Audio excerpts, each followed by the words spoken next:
Welcome, everyone. Joe with ECRM here, and I have with me Amanda Lupo, who is a category manager with Staples Canada. We're going to go over a couple of things she's looking for at our upcoming school and office and toy and learning sessions in New Orleans. So thanks for joining us, Amanda. And to start off, give us an overview of your role and the categories that you cover. Yeah, so my role is a category manager at Staples Canada. So I just want to be clear, I manage only Canada. I don't manage anything with the US. I do have some counterparts, but we just manage Canada. But I also manage what goes into the stores, but I also manage what goes online. So I only do B2C. We do have a B2B partner. So sometimes if I find something that's really good, I will bring it over to my B2B partner and just be like, hey, this might be something that the professional or preferred customer would like. Mainly, I review all the products that go on the shelf. I make all my strategies, figure out what makes sense to our customers. Sometimes I like to push the boundary a little bit to see what's out there, new and trendy, but it also has to kind of like go for the overall feel of what Staples looking for. So I'm not going to try to push it too far out of the scope that doesn't make sense, but I'm also looking for stuff that's on trend. So some of my categories, and I just got new categories, so just bear with me because I'll probably so boards and easels are one of my biggest categories. This is areas that I'm definitely looking to try to find something new and innovative. It is a little bit more stagnant category, so anything I've been searching for some different things of ways how we can present it to our customer, kind of looking for a better, good, better, best strategy. Um, then I do lighting. For me, lighting is all about functional and trend. So our customer really is looking for both. We have tried just trend in the past, and if it's not at the right price point, it's not really going to work for us. So when I say functional trend, the functionality, obviously it needs to light up. um, Anything where we can do extra charging capabilities is an additional piece. It's kind of funny because even going to somebody's home nowadays, like even in their living room, even if it's a nice stylish lamp, a lot of them want that capability of being able to plug their phone in and charge it. So either a USB-C plug or a space where it has a base where you can just put your phone and charge it. Um, so that's kind of what I look for in lighting. Then I also do decor, so office decor, mainly focus on frames, and I mainly focus on clocks. So again, for clocks, it's about functionality, a little bit of trend. We don't want to go too far out on the trend because that's not really what our customer is looking for. Surprisingly, alarm clocks do really well for us. So kind of one of those things that I look for too, like different ways. I think the trend too is going around where parents and certain generations are leaving their phones out of their rooms. So that's why I think we see the pickup in alarm clocks. Other decor is new. Trying to push it to see kind of what we can do. More like stuff that you would put in your office. We have some faux plants, but also like probably like some floating shelves or anything like nice and unique to put in your office, but not so big, right? I don't want anything to take up so much of my shelf space because I have limited space. I have only a 4 foot section for clocks and frames, so I'm looking to push out more space for that area. And then also decor can be like pictures. What else falls under office decor? Well, we have photo albums because frames does really, really well for us. So that's another thing. I think we're seeing less people getting out of printing actual photos in certain other retailers, but we're actually doing extremely well at Staples. So my frames have been doing really well. So I'm trying to push the boundaries on what can we look for just outside of office frames. Like I don't just want to look at document frames. What other kind of frames? Is there anything unique, anything different? That kind of stuff.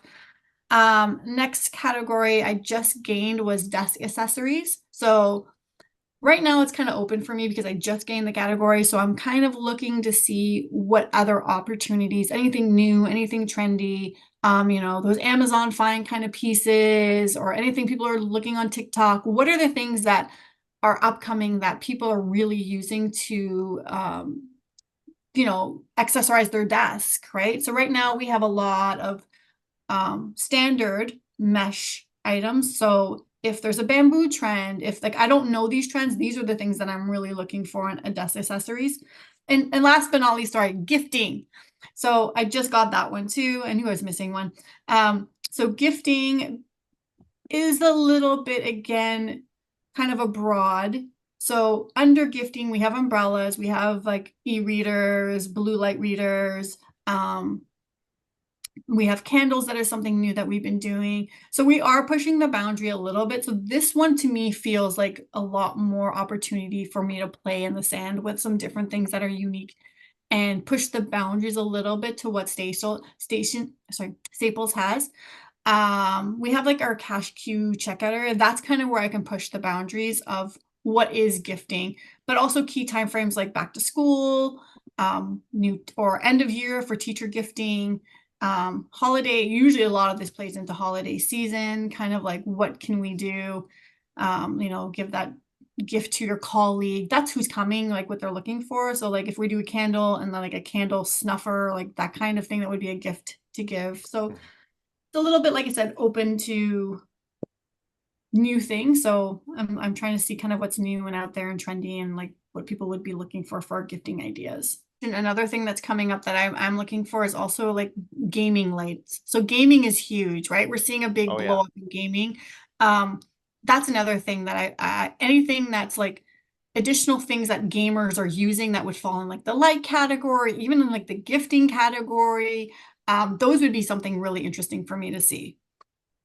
Excellent. What capabilities do you expect from your supplier partners? Um, so one of the things, so we talk about EDI is definitely something we want. Um, Now we have a private label team in-house that Hmm. we can work with, that we can do some stuff. Private label to me really depends upon the product and if it makes sense. Most of Hmm. the times what I'll do is I like to test things first, and then if it does really well, I could change it over to a private label. And also really depends on whether or not the customer really, it really depends on what the customer is looking for. Hmm. In certain categories, brand name is what you need. In certain categories, like Hmm. honestly, in lighting, it's not as much. We can do more private label. It's all about, that's really about the price points. So obviously price points, margin Yeah. rate, that's really important to me depending on the categories. Um, the other thing that's really important, because we're in Canada, bilingual packaging is a must. As I mentioned before to you, we there is opportunity to put in some English only, but it just makes it very, very complicated because it means I have to have two different planograms, and I Hmm. really don't like to do that. Because then I have to find a French only kind of product. So realistically, if it's not bilingual, chances of me picking it up are going to be very slim unless it's like a beyond unique product. Um, the other thing too that is unique to Staples in Canada is we do a lot of ship direct to stores.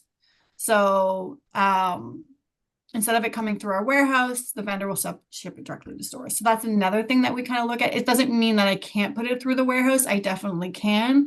But we have to have a bigger conversation and look at what the dollar is and look at the ins and outs and how much space is going to take. So it's a bigger conversation. So the majority of my stuff does flow in and out directly to the stores. Obviously, vendor management is very key. So you have to be able to bring more to the plate than just one item. Hmm. Unfortunately, I'm not going to bring a vendor in just for one item. But that being said, if you have a really cool item that I love and you have other items, I will definitely try to push other category managers to work with you. I think, can't think of anything else that I've missed.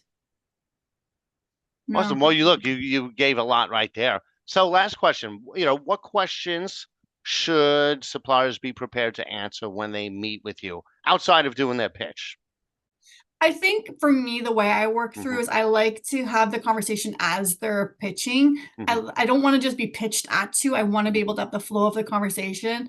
I think basically talking to all the things that I talked about, like it Hmm. needs to be able to, like, can you do drop ship? Can you, drop ship's huge, that we can always add on drop ship. Hmm. But the bilingual package, if you're not ready there, how long will you be able to do it? Like, what are your pain points versus what I've asked for, right? Hmm. So, like the direct ship to store, can you or cannot do it? Do you have a warehouse in Canada? Like, those are all the things that probably will come up while they're pitching. Hmm. And then just like the flow of the conversation. that's kind of the way I work. I don't want to just sit there and like Yeah. look at it. But as long as they're like bringing something new and innovative, and to be honest with you, it would be great if they actually knew a little bit of something before they meet with me about Staples Hmm. Canada, because I do get talked to a lot about the US part, and I'm like, Hmm. I can't do anything with that, right? Hmm. So it's kind of nice to be a little bit having a little bit more like, okay, Amanda's Canada, it needs to be bilingual. I have these products, but I also have these products that are only English, but potentially could be, right? You know what I Hmm. mean? I have Yeah. that flow conversation. But mainly when it comes down to it, like honestly, if the product is good and it's a good fit, like we can make it work. Hmm. But it needs to be the right product. And you need to like understand, like if you're pitching me something that I already have and it's the Hmm. exact same thing, then why would I want to change my current vendor to you? Like Yeah. what are you going to bring to the table that my current vendor is not bringing? And honestly, relationships are very important for me. Hmm. So for me to move from one vendor to another vendor, there has to be a Yeah. really, really good reason. If I already have a good relationship and they're hitting all the things I need to hit, like, you know, Hmm. if they're not, then maybe I'm open. Awesome. Well, listen, thank you so much. I really appreciate it. And I look forward to seeing you in New Orleans. Yes, I'm excited. I can't wait to see what's going to be out there and what new products I can see and styles and designs and stuff that I can bring back for some Awesome. ideas and yeah, meeting new vendors. All right. Well, thanks again. All right. Thank you.